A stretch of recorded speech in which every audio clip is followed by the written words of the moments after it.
নমস্কাৰ বন্ধু বান্ধৱীসকল, আজি মই ভিডিঅ'টোৰ জৰিয়তে আপোনালোকক শিকাম যে কেনেকৈ মোবাইলৰ জৰিয়তে 2021 চনৰ ভোটাৰ লিষ্ট ডাউনলোড কৰিব। তাৰ বাবে সম্পূৰ্ণ নতুন প্ৰক্ৰিয়াৰে মই আজি আপোনালোকৰ হাতত থকা এণ্ড্ৰইড ফোনখনৰ জৰিয়তে কেনেকৈ ডাউনলোড কৰে কম। তাৰ বাবে বন্ধুসকল আপুনি আপোনাৰ মোবাইলত থকা ক্ৰম ব্ৰাউজাৰ বা যিকোনো এটা ব্ৰাউজাৰত যাব লাগিব আৰু তাতে গৈ সাৰ্চ কৰিব npsp.in সাৰ্চ কৰি দিয়াৰ পিছত এনেকুৱা ধৰণৰ এটা পেজ ওপেন হ'ব আৰু বন্ধুসকল আপোনালোকে এইটো পেজ ডেস্কটপ কৰি ল'ব। কৰাৰ পিছত ইয়াতে লিখা আছে ডাউনলোড ইলেক্ট্ৰল PDF, ইয়াতে ক্লিক কৰিব।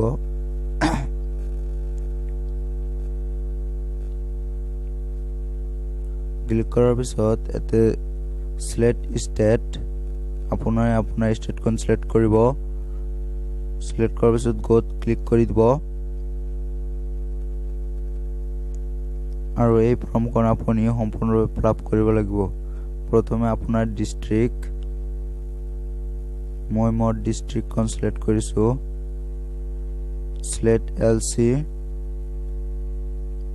সিলেক্ট পোলিং ষ্টেচন, আপুনি কোন পোলিং ষ্টেচনত ভোট দিয়ে সেইটো সিলেক্ট কৰিব লাগিব।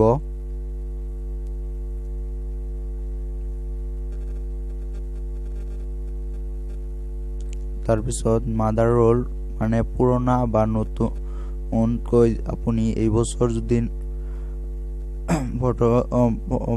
বছৰ যদি আপুনি নাম দিছিল তেতিয়াহ'লে আপুনি সাপ্লিমেন্ট ৰোল আৰু যদি আপুনি পুৰণা আগৰ পৰাই আছিল ভোটাৰ লিষ্টত নাম অন্তৰ্ভুক্ত তেতিয়াহ'লে আপুনি মাদাৰ ৰোল ডাউনলোড কৰিব। সো মই মাদাৰ ৰোল ডাউনলোড কৰিম আৰু এই সংখ্যা দুটা যোগ কৰি যিমান হয় তাতে এন্টাৰ কৰি দিব।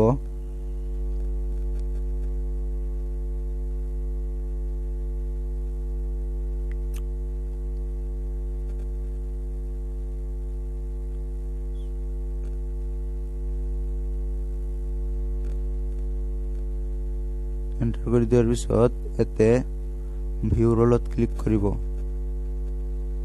ৰোলত ক্লিক কৰি মই আগতে এবাৰ ডাউনলোড কৰিছিলো, সো আকৌ আপোনালোকক ডাউনলোড কৰি দেখাই দিছো।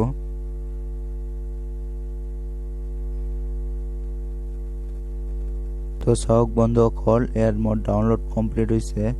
সো মই এতে ক্লিক কৰি আপোনালোকক দেখাই আছো। এই চাওক মোৰ ভোটাৰ লিষ্টখন ডাউনলোড হৈ গৈছে, সম্পূৰ্ণ নতুন। তো আপোনালোকে এনেকে মোবাইলৰ জৰিয়তে ভোটাৰ লিষ্টখন ডাউনলোড কৰি চাই ল'ব পাৰিব। সো এনেকুৱা ধৰণৰ ভিডিঅ' চাই থাকিবলৈ মোৰ চেনেলটো সাবস্ক্ৰাইব কৰক আৰু লাইক কমেন্ট শ্বেয়াৰ কৰিব নাপাহৰিব। ধন্যবাদ। আকৌ এটা ভিডিঅ'ৰ সৈতে মই আপোনাৰ সৈতে দেখা কৰিম।